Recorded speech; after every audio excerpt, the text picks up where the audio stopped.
people value all different things for different reasons. And Yeah. so Sell the Way You Buy is just all about understanding, like, what does that person value and how are they making that buying decision so that you can align your sales motion to them in a very human way. Ignition sequence start. 3, 2, 1.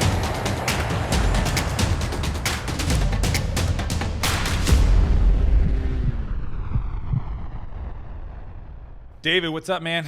Good to see you. I'm going to reach across the table. There we go. Got my exercise. Really appreciate you making it. Pleasure. Yeah, this is great.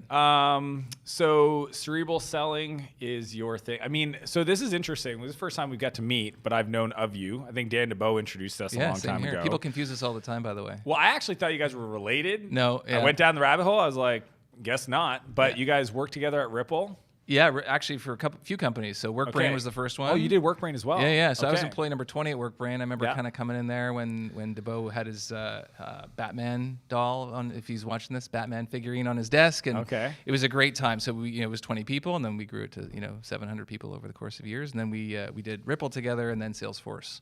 So yeah. Ripple, I mean, it was so quick. Like I met Dan at the beginning. Facebook came on as an early customer, and then next, Benioff buys you guys for a lot of money. And then did you run? You were VP of Sales there, or what was the role? At Ripple. Yeah, no, at Salesforce. Oh, at Salesforce. Yeah. So VP of Sales at Ripple. That's right. And then what was your role at Salesforce? Yeah, so at Salesforce, I just had 3 jobs. So the first job was Only ran 3. Only 3 in 5 years. I love that. Yeah. So I ran. Oh, okay. You did them separately. Correct. Yeah. Okay, Separate. day one, Benioff's like concurrent- overachiever. Yeah. You Concurrent got 3 jobs. Yes. No, so I ran sales for Ripple for a couple of years, and then what happens is when Salesforce acquires a company, they kind of let them run solo for a little bit, and then they fold them into the core team. So they say, hey, thanks, we don't need you to run your own sales team anymore. But it was great. Like we made our number every year for the first 2 years that we ran the business there, and then I ended up. So I'll tell you what the third job was, which was running small business sales for the Eastern U.S. for Salesforce for the core team, which was awesome because kind of coming from one of the acquired companies into now repping like all the products that Salesforce sells into companies that were like me, which was cool. What's their definition of small business? So it was basically, that's like now I think it's like companies that are less than 40 employees. So, Okay, so they true don't, small business. Yeah, they don't do it by revenue, but yeah, like small business customers. And I had been a small business customer before, so it was kind of cool to kind of now be on the other side. And then between those 2 jobs, I had a 6-month stint where I basically made up a really cool job that I wanted to do, and I was a evangelism lead, like basically a sales growth and evangelism lead, basically saying, hey, you know what, like Salesforce, you have this great company and this great platform, and you've learned so much. And when I was one of your customers, I would have loved to have some of that pixie dust like spread on me. So I said, I can help you by creating some of these customer programs and some internal, work with the leadership team around, the things that we learned at Ripple around culture and all that kind of stuff. So I did that for 6 months. So those were the 3 jobs So I had. evangelism around just like ways for, is that for the customers of Salesforce to kind of get some, like how Salesforce does Salesforce? It was both, yeah. Okay. So there was like here's what we learned, here's what, I had learned building these startups and then coming into the big machine and seeing how the big machine does it so that I can then tell you as the startup, Yes. kind of lessons learned kind of from both sides of the fence. What did you learn? Because like that to me, I remember Alex Bard from Sicily. Yeah. I sat down, had dinner with him after probably it was a year, and he was like EVP of support or whatever it is, a big module. And I was like, tell me, what's it like working at? Because Salesforce, if you're in SaaS, like Salesforce created the ability for a company to put stuff in the cloud. Their marketing dollar educated the market. Like we owe a lot to Mark Benioff and Salesforce, I believe. What did you learn as somebody that, with your background in sales? What did they do right? What was interesting? What was that like working at Salesforce? Yeah. Well, the cool thing is that you can see at Salesforce that you don't get in small companies is you can see like data trends at scale. So it's one thing to have 10 reps, 20, 30 reps, but if you have like thousands of reps who are all operating along like kind of the same comp plan, the same month end, year end, you can see some of these tactics. Tweaks and changes, how they impact. That you can't see when you're just how small. Many reps would they have? Like on let's say when you did the small businesses was it North America or Canada? Yeah, so North America. How many reps? Actually, just America. Canada was its own separate team. Just the Americas. So in small business at that time for America, there was about 150 sales reps. Wow. Yeah. Okay. Yeah. So and they're all in the same comp plan. And was it divided by territory? How was leads and... Correct, yeah. So you kind of have... everyone has their own like little geographic area, which could be, if you're in New York City, so I supported the teams in New York. So they're really subdivided quite a bit versus you have New York is almost its own thing. states. Totally. Yeah. And it was really interesting to see even the kinds of customers you get when you're in New York or Boston versus Miami or Raleigh, North Carolina. You actually need the complexion of the customers are different, and so the complexion of the sales rep that can be successful. The complexion of the customers are different. Yeah. And then the salesperson had to map to that buying process level of knowledge about the cloud, the types of businesses. So you might have more manufacturing, more high tech, the kind of sales cycle they typically like to lead. And even, it's funny, even for me, managing teams across different cities. So you had Toronto, I had Atlanta, I had New York. The reps are different in different ways. In New York, the reps are just crazy hustle machines. Aggressive.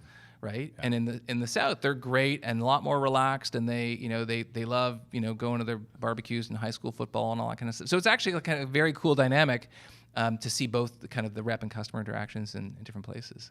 And what were some of the things that you took away from that experience in regards to how you teach people today how to sell the way customers want to buy? Yeah. Well, one of the things is I think with most marketing and sales organizations is that we're very keen to push our products and services. So we have content and ebooks and all these kind of things. And then whenever we do an event, it can sometimes turn into a very thinly veiled product pitch.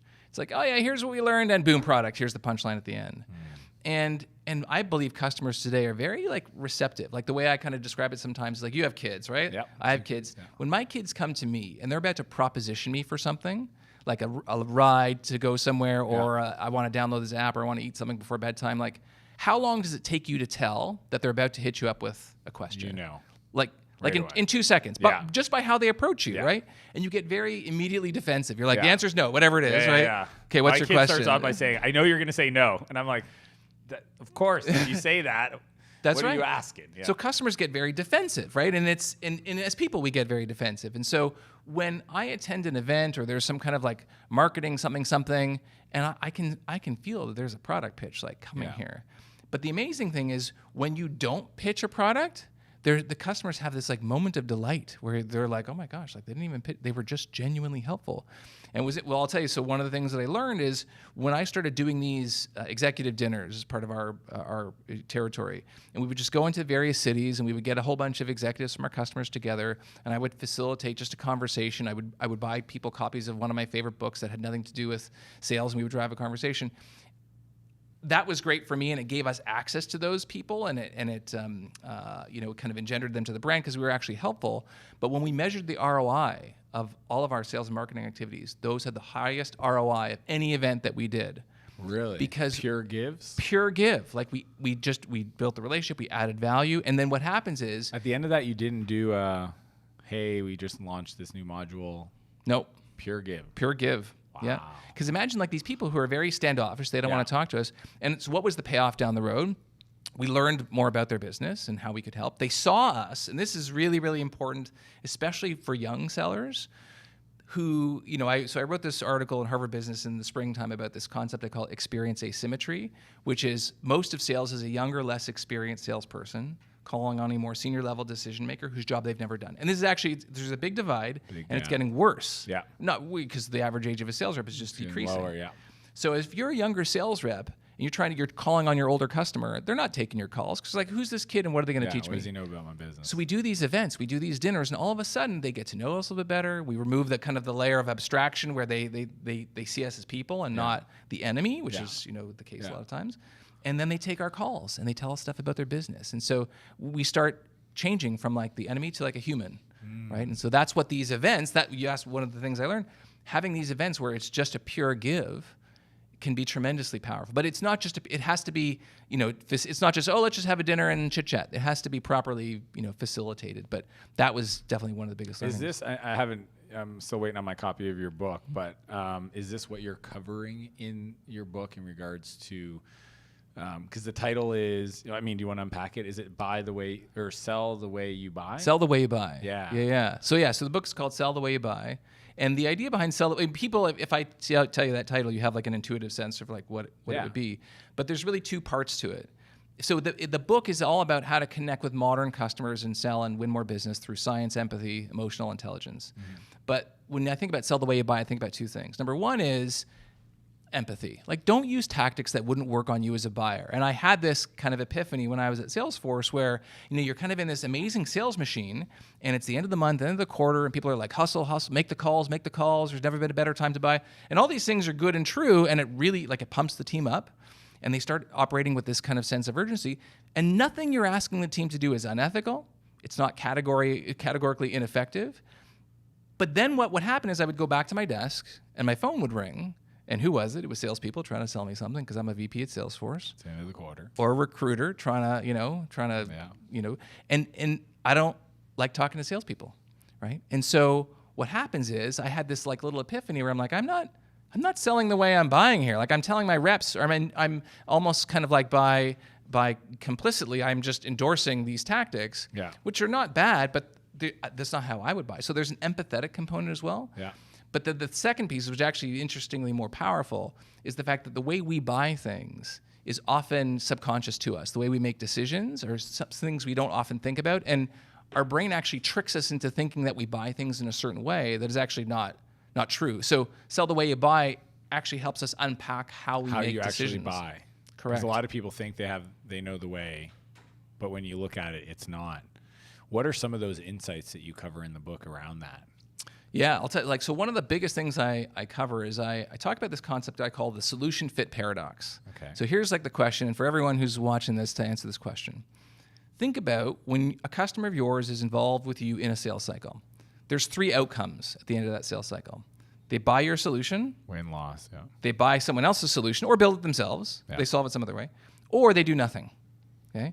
So imagine you looked at all of your sales cycles and you kind of ranked them in those 3 categories. What did the customer do? And now let's say you're an auditing firm, you're Deloitte, you're KPMG, and you were called in to audit that customer's decision. And the question you need to ask is, okay, how often did the customer make the best decision for them? Best as defined as, the right, ROI. Business outcome, ROI, if you were the board of directors, it made the most sense for them. Like what percentage of the time? Mm-hmm. Right? And so I would ask you, like, when you see people buy things, what percentage of the time would you say it's actually the right thing for them? 25%. It's not very high. Not very high. No. The kind of the layperson example I give is like, let's say too late, too soon, not a good process. It was too expensive. It wasn't too much. Paid too much. Like no one else was using it. Yeah. Like it was in the magic quadrant, but like whatever, it wouldn't. Yeah. And the same thing actually applies in our personal lives. I often ask people, I say, if I asked you to write down everything that you ate for lunch. Now, you look like a pretty healthy guy, but if I said over the last month, write down everything you ate for lunch, I'm going to take that list. I'm going to show it to your doctor, right? And I'm asking all the people out there, like, what percentage of the time would your doctor say, like, you ate the best thing for you, calorically, food groups, in terms of your energy level, macros? Like, it's the same thing. It's actually, when I ask that to people, sometimes they say, is there a negative number I can? Yeah. But it hasn't been a good month. But if I asked you a different question, were you happy with what you ordered? Everyone would be like, yeah, I was happy with what I ordered. And so this idea of like, we don't do things that are good for us. We don't buy the best products for us. And so value and ROI are 2 very different things. And oftentimes salespeople confuse them. And where's the harm? I mean, obviously there's harm in it, but like, what's the impact if we do this right? The impact if we get that right in regards to like value or like, the fact that they get those wrong, how are they supposed to solve that problem? So the way I think about like selling the way you buy is not about getting it right. Because like, for example, what was your objective when you ordered lunch? Was it to just be like super healthy and lean and in shape? And so like, hey, look, I don't care what the food tastes like. Like that was my objective. Yeah. Or was it, you know what? I had a hard day. Yeah. I deserve something else, right? Yeah. What was the objective? So if someone, let's say, for example, you go on vacation. You could go on vacation tons of places. And if I were to ask you, like, what was the ROI of your last vacation? You'd be like, well, I went to this really fancy, expensive place. But I'm like, what if you just had a staycation? Like, what would the ROI of that be? Like, it may still be similar. Yeah. Or, not commensurate with the amount of money. Or, like, the kind of car you drive. Like, people value all different things for different reasons. And so sell the way you buy is just all about understanding, like, what does that person value? And how are they making that buying decision so that you can align your sales motion to them in a very human way. Mm-hmm. Yeah. And is that like where I know you wrote a blog post about like connecting the emotional, like there's an emotional component to a buyer. It's not like the logical ROI. And sometimes it's about their role. It's about the recognition that, maybe they don't want to, like, I know some people, like they say people buy IBM because they don't want to get fired or whatever. Like, is that the full spectrum that a lot of sellers don't understand is like, it's not just about the ROI of the product, but it's kind of the value to the individual making that decision. Yeah, that's one of the things for sure. Like even in the realm of objection handling, okay? What's the most common objection salespeople get in any sales capacity, would you say? Too expensive. Too expensive, yeah. Great.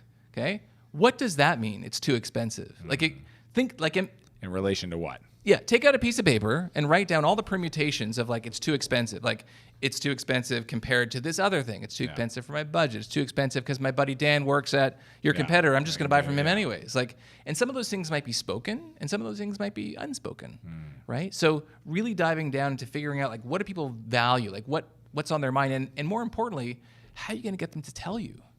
Because people don't want to tell you. You're the enemy in sales, right? People don't want to tell you things. The more information you give me, the more you're going to use against me. Yeah. Yeah. Like even if I say like, so what's your budget? Yeah.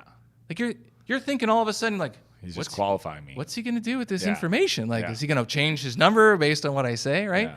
So sell the way you buy is kind of thinking about like how this human interaction plays out, both scientifically and just kind of, operationally, and kind of aligning your sales motion so it just feels a lot more natural and authentic. When you work with companies and guide them, or they kind of consume your content and change tweaks to their business, what are some of the things the sales teams like would fundamentally feel or see around either the questions or the timelines or the way things are presented? Like what's the unique aspect of your approach?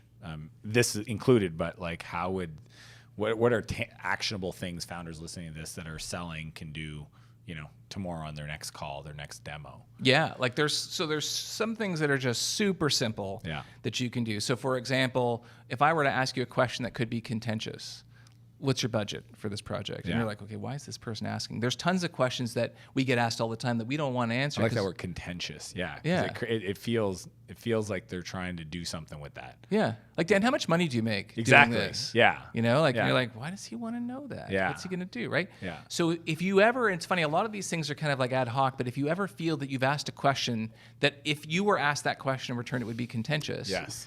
Append the question with the phrase, the reason I ask is because. Ooh. Right? Do you still ask it that way, or you go to that question instead? No, you say like, can I just say, what's your budget for this project? The reason I ask is because like, some of my clients don't have a budget for this. And if you want me to help you create one, I can. The reason I ask is because. And there's so, like, I'm just giving you, I'm not talking about all the science behind why that works. Yeah. But like, that's like a super simple thing that you can do to get people to open up to you. And so what's the impact? It's like, if you inject a few of these, like just like very simple that take no finesse at all, like little tiny things into your sales motion, you'll find that, like, for example, people are more willing to tell you things. Or a big issue is like no-shows on demos or next step calls. Like, all right, so Dan, so we're going to talk in a month now? Like, does that sound good to you? And you're like, yep. I'm like, okay, call me if there's a change. And you're like, all right, right? And then you no-show on the call. Yeah. And so like a very simple tweak is asking the person. So again, there's a ton of, we don't have time to go, there's a ton of science behind this. But the science of asking questions like, Dan, if for whatever reason you can't make the meeting in a month, will you call me? That micro commitment. Micro commitment is way different than like Yeah. So restaurants use that really well.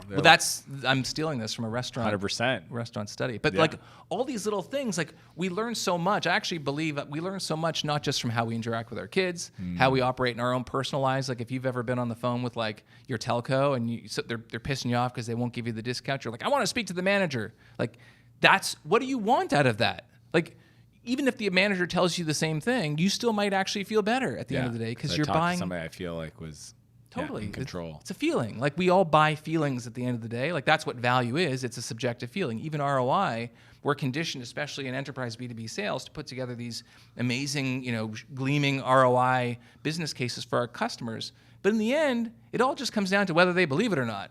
Do they believe that these things are... If anyone's ever put together an ROI case study and then found at the end of the day, like, oh yeah, the payback is like in 2 hours. That's weird. Okay, of course. Let's go back and massage the data to make it more realistic. All you're trying to do is get people to buy in and feel it's reasonable, right? Yeah. Feelings. And in regards to the objections, I think there was 5 I saw in an article you wrote. What's the right way to kind of like overcome these using either language or process tweaks, based on the fundamentals of the book. Yeah. Well, I think one of the biggest mistakes people make when they think about objection handling. Now, in SaaS sales, B2B sales, we like to have our playbooks, right? Yeah. Customer says this. In objection, like, boom, we say this. Yeah. And feel, felt, found, whatever. that's right. And the reality is, like, there's no one-hit crush. It's not like, oh, I say this, and now, boom, the objection's gone away. Yeah. Especially if you don't really know what the root cause of the objection is in the first place. Like, maybe I just want to get off the phone with you, and there's nothing you're ever going to say. It's going to make it work. Right? Or when I ask you, I'm like, oh, man, this is really expensive. Maybe I am asking you to help me architect a financial commercial deal that makes this viable for me, right? So the biggest mistake people make is that they compartmentalize their playbook too much. And someone says this, boom, you say this. This competitor comes up, oh, okay, now we have to say this to get around that competitor. When in reality, the way I kind of describe it, it's like sparring, right? So customer punches you, and then you block, and then you hit them back. And I'm not saying you should hit anyone, but it's kind of a back and forth. So the example I often give is like, let's say you met someone at a party, and you exchange phone numbers, and you call them up, and you're like, hey, it's David. We met at the party yesterday. Would you like to go out next Saturday night? And they say, no, I'm busy. And now you're left wondering, okay, well, are they really busy, or do they just not want to go out with me at all? So what do you do? How do you find out? What do you do, Dan? It's been a while, man. I've been married for a while. I would probably say, I'd probably say a couple weeks later. Perfect, I'm back in town. So what you're doing is you're testing the objection. Yeah. You want to see, is this a pure logistical issue? Yeah. Of like, it's 2 weeks is fine. Yeah. And if they say, or there's something else, and if they say, oh, I'm really busy, then I kind of get the hint. you get the hint. Or you might say, well, like, why don't you let me know when you're free? Yeah. And then they're like, oh, okay, I'll call you, right? And then, so like, it's a back and forth, right? And so that's when we think about like the spectrum of intent in which objections exist. Sometimes you need to kind of go back and forth a few rounds, spar a few rounds, until you figure out like where this objection is coming from, and if it's even overcomable, and how you're going to overcome it. Got it. So you're trying to figure out, and that's testing it. You want to see if it's a real objection, or is there an opportunity there or not? Is when you look at, because I find, again, I'm probably have a bit of a man crush on Benioff and Salesforce. Was like their sales process, when you saw it, did you feel like, wow, that's really well thought out? Or was it like, oh, that's really old? Or like, is there things that startups can borrow from the way they structured the training, how they got their reps productive, how they hired reps, how they comp? Like, is there anything that you feel like's worth founders, pattern matching against? Yeah. Well, I think the first thing is like a common language. So the great thing is that everyone at Salesforce, and this is part of the training, it's like you learn to speak the common language. Like, so when I say this is in stage 5 or stage 6, I know what that means. And if, for example, I'm a sales leader and I get a quote request from a client saying, hey, I'm sending out this paperwork, and I look in the CRM and it says it's in stage 5, I'm like, oh, we don't send out paperwork until it's in stage 6. So like, where is this, right? And so having that common language across the organization is very powerful, because everyone's on the same page, and also makes your job as a leader a little bit easier. Yeah, because you're not like some rogue agent where you're just doing things differently. So the common language, I'd say, is very powerful. The other thing that Salesforce does very well, and it's interesting now, sometimes I'll talk to a company and I'll say, oh, our year end ends in February, and then we're going to have our sales kickoff like in June. Yeah. I'm like, oh, why do you do that? And they're like, well, because it takes time. We don't have the comp plans. We don't have like, all these kinds of things.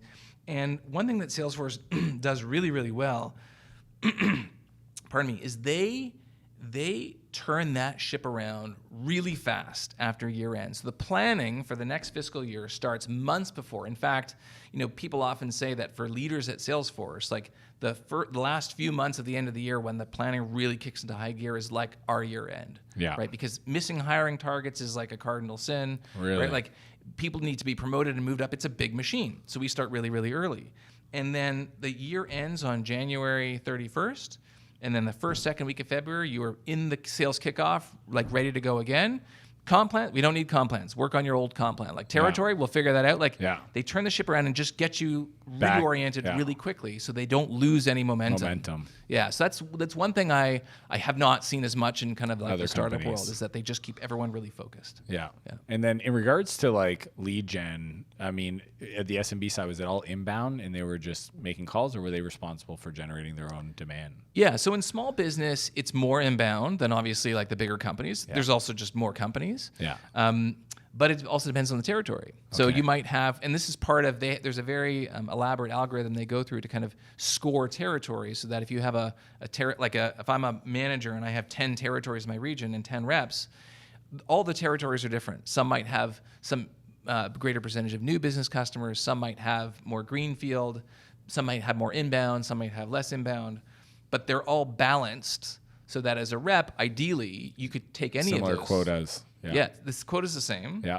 And so you might have like a teeny tiny postage stamp of a territory, but like more, existing customers and savvier customers versus a whole big territory that's a little bit more greenfield. So it's pretty balanced. It's really neat. Yeah, it's quite, as a startup guy, when I Yeah. joined Salesforce, there were 6,000 employees. And when I left 5 years later, they were 24,000 employees. Wow. And now they're 40,000. So it's pretty bonkers. So crazy. Yeah. What does the work that you do with clients look like? Yeah. So my main focus is training. Okay. So I've developed a curriculum, so the science, empathy, execution, emotional intelligence-based training curriculum that is very foundational. So it covers a lot of the kind of the foundational elements of like messaging, so how you describe what you do, discovery, like how do you get people to tell you things they don't want to tell you, and quite honestly prime them to discuss the pains that might be latent in the back of their mind. Objection handling, like how do you actually overcome objections with this kind of sparring mentality and understanding the root cause, and then things like negotiation. And I think about negotiation as like everything is a negotiation. When I ask you for a demo, it's a negotiation, right? So I teach kind of foundational curriculum, and I also teach sales leadership through my practice. I also teach at the Smith School of Business here at Queen's University. That's cool. Which is awesome. Actually, it's a big focus of mine, which is foundational sales education, because we don't teach it in universities or high ed places of learning. So this is crazy. It is crazy. It's like either you've got it and it's just something that you do inherently, or you're trained, but you're a professional salesperson, but like everything's a pipeline. Everything has stages, and there's a process to get it from stage 1 to 2. And in regards to the leadership stuff, what's the cadence? And I don't know if you cover this, but like on a daily basis, weekly, as a maybe player coach, or just like as a sales coach or a leader, what's the right way to manage a sales team from your perspective? So it's a big question. There's a lot of the people watching or listening are founder-led sales teams, but like now they're like, okay, I've got 3 reps and I probably should be doing maybe weekly one-on-ones or maybe daily, whatever. Like, what's the cadence that you think at that stage they should be looking at? Well, so I'll say 2 things. The first thing is just think, like the exercise I often go through with people I train is I say, think back to the best manager you ever had. Okay. What was it about that manager that makes them so great? If you have a pencil and paper, take that out, write it down. Okay. Yeah. So I do this with groups time and time again. And the traits that always, not just come to the top, like they're almost exclusively the only ones that are there, are the ones that relate to my manager cared about me. That's it. They couldn't do it wasn't like, they were really good at being an individual contributor. They pushed me. They believed in me. They gave me the freedom to fail. They gave me feedback. Like, they cared about me. So that's like the number one thing for me in terms of being a good leader. Operationally, like how often should we be meeting and so on? I like a weekly cadence of meeting. And in fact, there was a study that I often quote. It was in Harvard Business that talked about sales rep productivity. And they measured all of these various metrics across sales rep productivity. And they found that the top sales reps excelled in kind of 3 main areas. Number 1, time spent with customers. Who would have thought we spend time with customers? Number 2 was just the network they had in their own company. And it was actually funny, we talked about like WorkBrain back in the day. Yeah. So I joined when there was 20 people, and then it grew to 700. But I also led the hockey team there. It was a good Canadian company. We had a hockey team. And so the fun thing was I knew a lot of people from the beginning, and I also got to associate and play hockey with people, engineers, customers, like that I would never have spoken to at the company had I not had that outlet. Yeah. And so it actually made my job a lot easier, because when I needed something, I had like a network of people to go to. So that was the second thing they found in the study. Yeah. And the third thing was time spent getting coaching from leaders and managers. And so coaching is the number one thing that you can do to enhance and increase the effectiveness of your sales team. it needs to be done the right way. Yeah. Which is the big tricky part. It's like, what am I? Okay, so great. It's like going to the gym. Just go to the gym, right? And then What you do I show up to do? the gym. You're like, Yeah. what am I supposed to do? And then what Yeah. happens is, if you show up to the gym and you don't know the exercises to do, you pick this up, you pick that up, and you're like, oh, okay, I'm done. You don't Yeah. come back to the gym anymore. Yeah. So people Bad get out of the experience. coaching habit. Yeah. Totally. So yeah, meeting every week, having an agenda that is, I would say, consistent but not predictable, meaning just because we talked about this last week doesn't mean we have to talk about it this week. Or it's the end of the year, we're going to talk about career, we're going to talk about quotas for next year, right? So it's consistent in that it happens all the time and that we know generally what we're going to speak about, but it doesn't have to be the same thing every single time. Yeah. So weekly coaching cadence, for an hour. I used to, when I had a big team, I would do 45 minutes. And are they bringing calls? Are you listening to tape? Are you?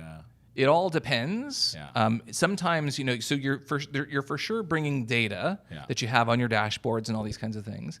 One of the things that I love to do, which I stole from Mark Roberge, I'm sure you know Mark. Mark's brilliant. He's the man. Yeah. And one of the things that he did, which I loved, which was every month, and he's a big fan of the one thing. Just do one thing. Yeah. I love the one thing. Well, that's it. He's like, don't change your swing, and that's why I asked, what do you do? Because I've seen sales managers, almost critique on a daily basis. Or I have a sales rep, and he is always like, yeah, I'm thinking I'm going to do this. And I'm like, no. The one thing that we talked about, stick to that 2 weeks, nail it, move on. Because, man, it's like, it's like trying to shoot a moving target, and it's like, what did you actually make better? Who knows if this actually had an impact? For sure. Well, I'll tell you. So the thing that he did, which was just focus on the one thing, but the way he broke it down, which I really love, which was like, okay, so we're working with Dan this month. What's the one thing that we're working on Dan with? Yeah. Why do we choose that thing? What are we going to do to work on that together? Yeah. And how are we going to know if you got better at that thing? Yeah.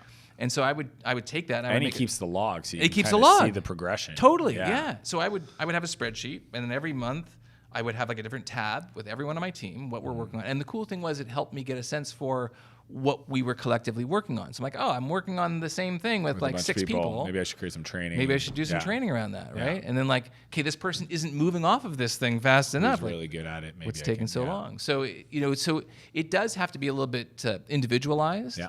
And if there's certainly a mandate that you're pushing across the team, then you can do that. But yeah, that's the whole thing. It's like if you're coaching someone on a sports team, the coach does coach the team in a macro sense, And but then there's a also lot of the micro individual coaching. players. Totally. Yeah, how they interact. A lot of people are using it. You've mentioned a few times sales motion. It's kind of a newish thing, and really revenue optimization as well. When people hear that, they've never heard that term before. How do you explain sales motion? It's funny. It's a question I haven't really thought too much about. Like Yeah. when I think about sales motion, it's almost like the collective. It's like think about like what's your swing. Yeah. It's like I'm shifting my weight here, I'm lifting my elbow here. Like your sales motion is the combination of like how you describe what you do and how you do discovery and how you make your customers feel and like how you're tracking all this in your CRM. So it just kind of sales cycle doesn't seem to apply because sales motion seems to implicate like there's a human to human element of it as Yeah. well, not just like the analytical piece. So that's And like, do you look at sales motion like freemium is a sales motion versus the SMB customer segments a sales motion, or what's in and what's out? Like, is it marketing involved in that? Is customer success involved in that? Where do you kind of say like that is a relevant conversation for the sales motion, or is it all pretty much the customer experience in a buying process is the sales motion? I think it's different than the customer's buying process because there's things that happen behind the scenes in your sales motion that the customer doesn't see and shouldn't see, quite frankly. But are still part of operational awareness and things you could tweak. Yeah. I don't think about there's like an SMB or a freemium sales motion. I don't know. It's actually have you heard this as a term that's kind of used very? I think it's if terms used. I almost feel like it's like VCs are using it's not like it's kind of one of those things where because there's different ways to almost go to market now. It's almost like let's talk about our sales motion. It's not as simple as just like lead gen pipeline, and then hand off to customer success. It's just what do we do and what do we not do? Let's try to build a repeatable, scalable model. I don't know. I find it. I just love especially in SaaS, when I started off, it was just like there was no data, there was no best practices, there was no, and again, Salesforce, I think they called it revenue retention. Like customer success wasn't even customer success is like a new thing. RevOps is a newish thing in the last 3 or 4 years, and I've just heard more people talk about the concept of sales motion versus sales cycle, and so I just like it. Feels more human. It feels less abrasive.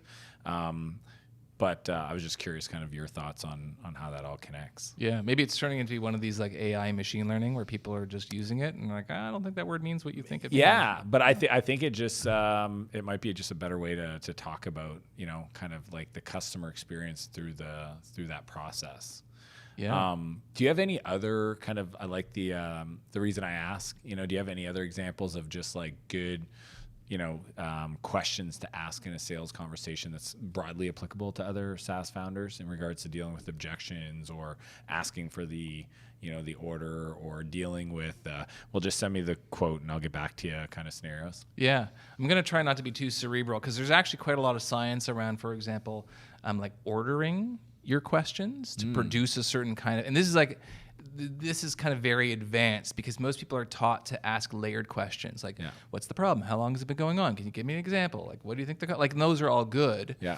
But there's also kind of like a school of thought and actually a lot of science around like the way you order your discovery questions. So for example, if I were to ask you like, are you happy these days? You're like, oh, that's like a hard question to answer because there's a lot of things that feed into my happiness, right? But if I say like, how many dates have you been on in the last month? I'm stealing this.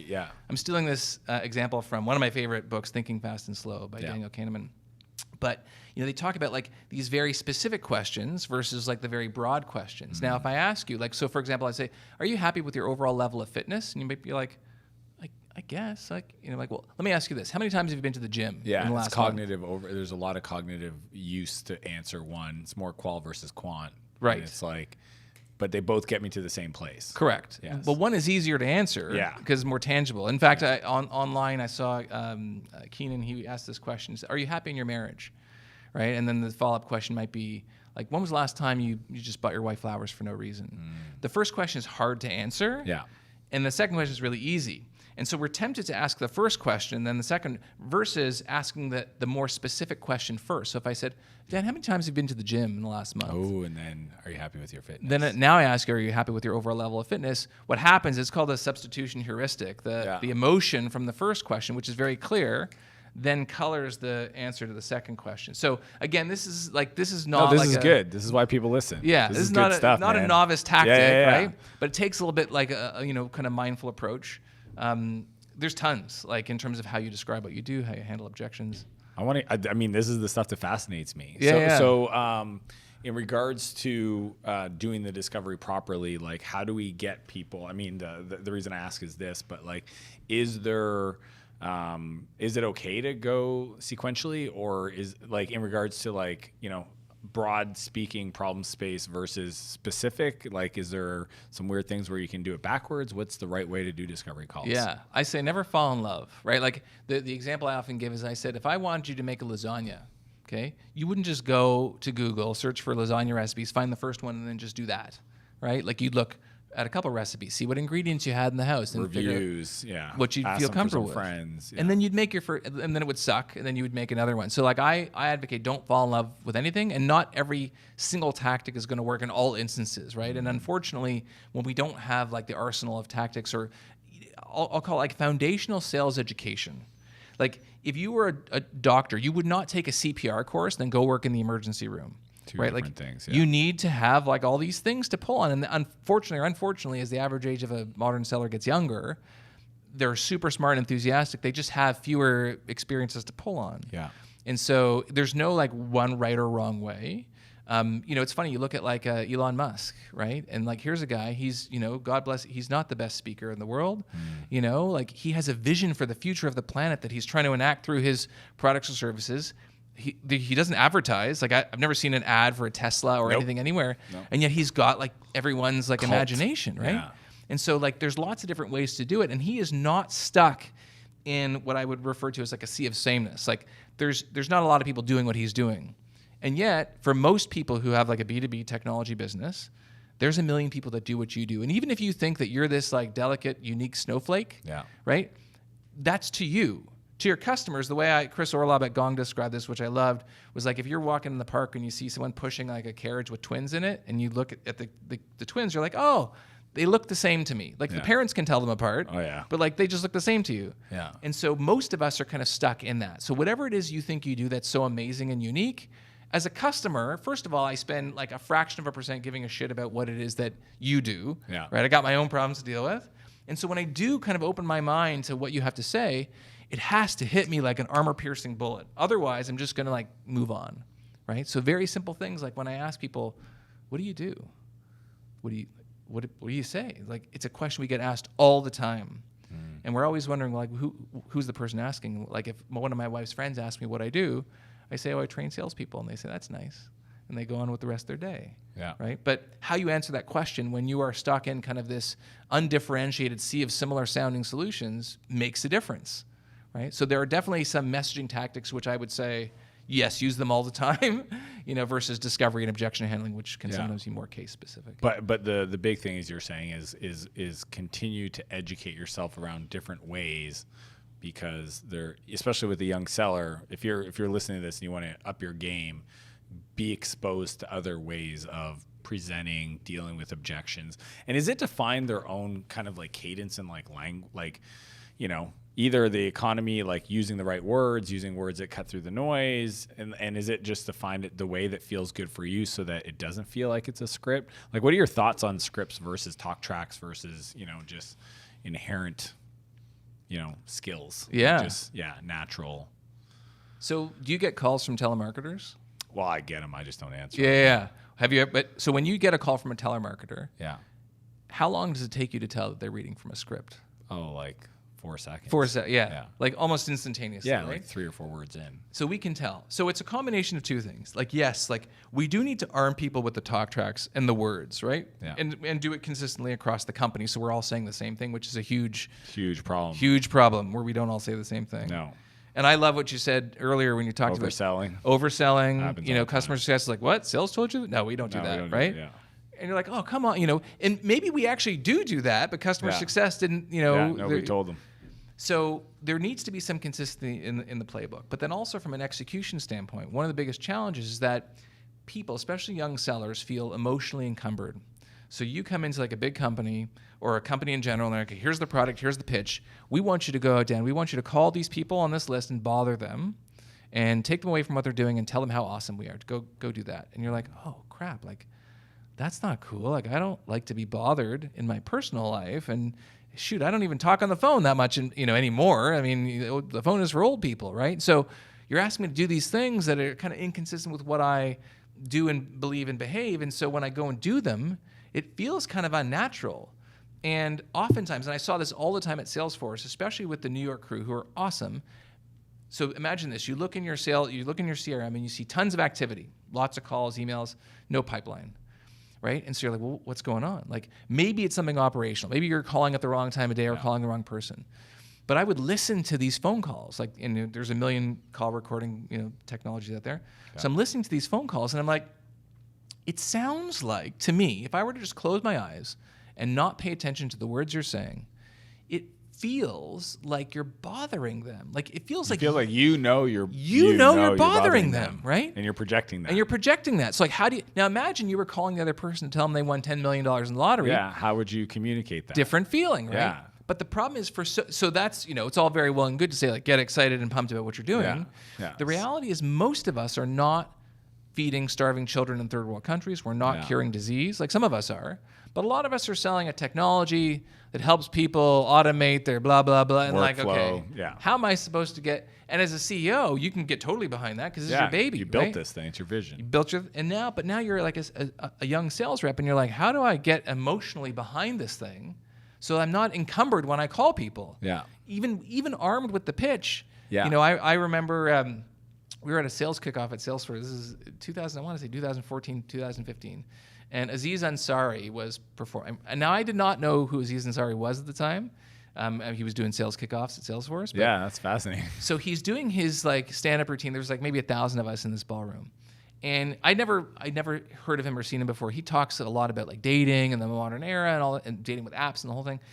And so all of his content, he's talking to like, middle-aged software people who are married, and so it's totally bombing. Yeah.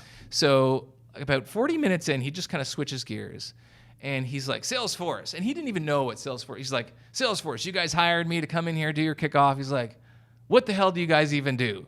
And so he points to Parker Harris, right? Co-founder of Salesforce, in the front row.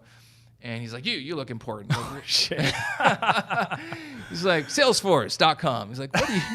He said That sounds like Aziz, yeah. Salesforce.com. He's like, what do you guys do? And everyone's like waiting to see what he Parker, says. yeah.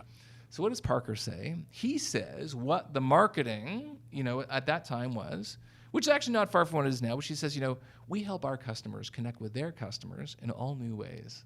And everyone's like quiet just to see what's going to happen. And Aziz Ansari like erupts into laughter. He's like, what the hell does that mean? He's like, do your customers know this is like a pyramid scheme or something like that? Yeah. And everyone's like laughing as well, because like those messages, while might be good and correct, are contrived in a marketing lab, and people don't talk like that to each other. They don't talk like that. Right? Yeah. And so that's like the big disconnect. Is like, okay, great. It's great to have like these marketing statements. Yeah. But a sales rep can't go out and say those words to a customer because it sounds like a pitch. And as soon as it sounds that way, customers turn it the answer is no. What's your question? Right? Like we become parents again.